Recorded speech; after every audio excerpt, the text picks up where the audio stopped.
I'm gonna keep it a band with you. I was not looking forward to this movie at all. Just like every review so far, I'm gonna keep it spoiler free until I say so, but I'll let you know when spoilers come. The reason why I wasn't hyped for this movie, even though I thought the first one was pretty solid, was because I was disappointed that Black Adam wasn't the main villain. After being baited with the mention of him and the heavy hinting from the first movie, I just wanted to see him go head up with Shazam. I love the animated movie of Shazam and Superman vs. Black Adam, so I just wanted to see something like that on the big screen, even if Superman wasn't involved. But no, they give Black Adam a trash-ass solo movie that is barely even connected to Shazam, which makes no sense because they're literally nemesis. And what else do they do in the Black Adam movie? They make him meet Superman for literally no reason. He isn't even Superman's villain, he's Shazam's. So him meeting Superman at the end of his movie literally makes no sense. DC has all the priorities fucked up. I'm glad this is all getting rebooted. I wasn't even gonna see this movie day one, but I really didn't have shit else to do, so I just said fuck it and went to go see it. And I kind of wish I didn't. This movie isn't terrible, but it's kind of like a nothing burger, which honestly sucks to say because I like the first movie so much, and it's honestly one of my favorite Snyderverse movies. This movie starts off pretty strong, and I was locked in during the first half, but it just kind of loses me in the second half of it.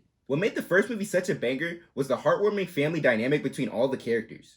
This movie starts off strongly with that, but they kind of just lose it throughout the movie. And it's the same thing for the villains. They start off really badass and ruthless, and they're really well acted, but they really don't do anything with them that felt meaningful to me, so they just feel hollow and shallow by the end of it. This movie really had potential to be better than the first one, because one thing I didn't like about the first movie was the villains. I just felt like they were weak and they were just ass. This movie has the great dynamic from the first movie, and it sets up pretty interesting villains at the start, but it just loses it all by the end, and it just falls flat. I wasn't expecting anything mind-blowing from this movie, but I at least thought it would be on par with the first one. But it's a step down in mostly every category except comedy. I really like the comedy in this movie. I think it's balanced really well. It has a lot of jokes, and they aren't all funny, but I think most of the quips and jokes work for the characters and the tone this film sets. I just think this movie is too damn long, and it just drags by the end. This movie has the problem with not having anything for the other characters to do, while Shazam does his Dougie in the last act, so it just has the side characters do stuff that's not as interesting, taken away from the final fight. I think most of that stuff could have been cut to make this movie shorter and drag less, and honestly, it wouldn't have changed the film. The last part of this movie is like a 30-40 minute battle, and they just don't have enough interesting things going on during it, so I just wanted it to be over by the end. This movie has bad exposition. They just say stuff that other characters are supposed to know, just for the sake of the audience,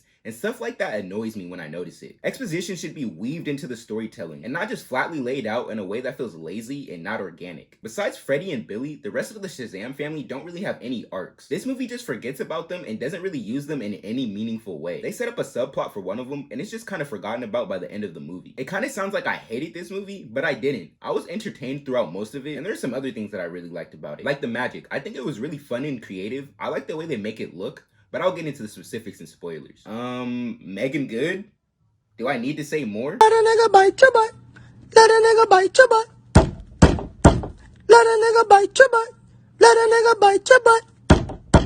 I really like the Shazam's family hideout. I'll get to why in spoilers. Freddy's such a standout in these movies, and I enjoyed him in the first movie. I just like the energy he brings to the story. And the actor for him is really good. I like the costume designs for the Shazam family. They're simple, but they look so smooth. I like how ruthless the villains are. They do some really messed up stuff in this. I really like the wizard in this. I really enjoyed him in the first film, but he's really not in it a lot. I'm glad he got more screen time in this movie, and he was a surprisingly standout character to me. And he's one of my favorite characters in the movie. The adult actors do a good job at portraying the kids and making them feel similar, but I just wish there was a better balance. The adults have more screen time than the kids, but I get it. They want to get the most out of their adult actors. But that's probably why this movie's family dynamic just doesn't hit as hard as the first one. I really enjoyed the post-credit scenes, but they leave me with some questions. This movie and Ant-Man 3 felt pretty similar to me, but I like Ant-Man slightly more because of Kang's standout performance. I don't think this movie's worse than a 5, which I gave Quantumania. So this movie is a 5, but like a low 5, if that makes sense. Now on to spoilers.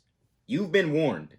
The subplot that they drop for one of the Shazam family members is Mary wanting to go to college, but Billy convinces her not to because of his abandonment issues, and they bring this up multiple times throughout the movie, but it's not really resolved or addressed by the end of it. This movie stripped the Shazam's family's powers away so Billy could be alone for his final fight, and that's fine because this is his movie, but they send the rest of the Shazam family to do stuff that isn't that interesting. They could have cut a lot of that out and made this movie a lot shorter. Shazam just says fuck civilians and just plows through buildings without a care in the world. I see why the city hates him in this movie. I complained about this type of stuff with Superman in my DC Slate video, but I think this type of stuff fits Shazam more because he's a kid and just so inexperienced, and the way this film addresses it makes it a little better. The Wonder Woman cameo in this movie just felt so out of place and odd.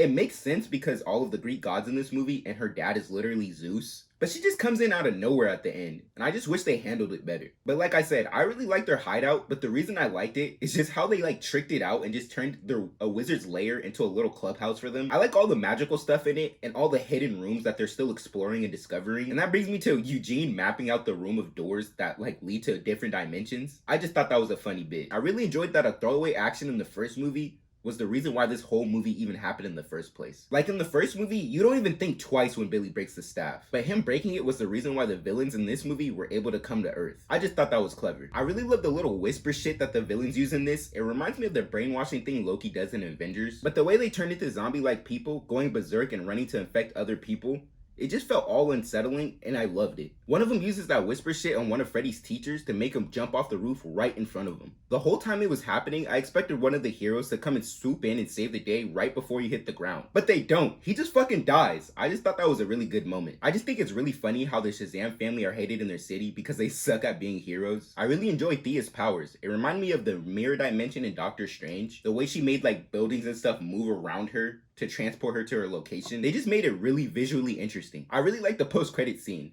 Part of Team Peacemaker meeting Shazam is not a meetup that I thought was gonna happen, but I really liked it because they play off each other so well. But I wonder if they're gonna do something with Shazam being recruited to the Justice Society, or is that just dead in the water? And same with Dr. Savannah, the villain of the first movie. Are what they setting up with him also dead in the water? I'm just so ready for all of this to start being clear about what's in continuity and what's out of continuity. But I'm pretty sure that's going to start being more clear once the last couple movies come out. But that's pretty much it for this video. Like, subscribe, and let me know what you thought about it in the comments. Let me know because I'm interested to see what other people thought. But I'll catch you guys in the next one.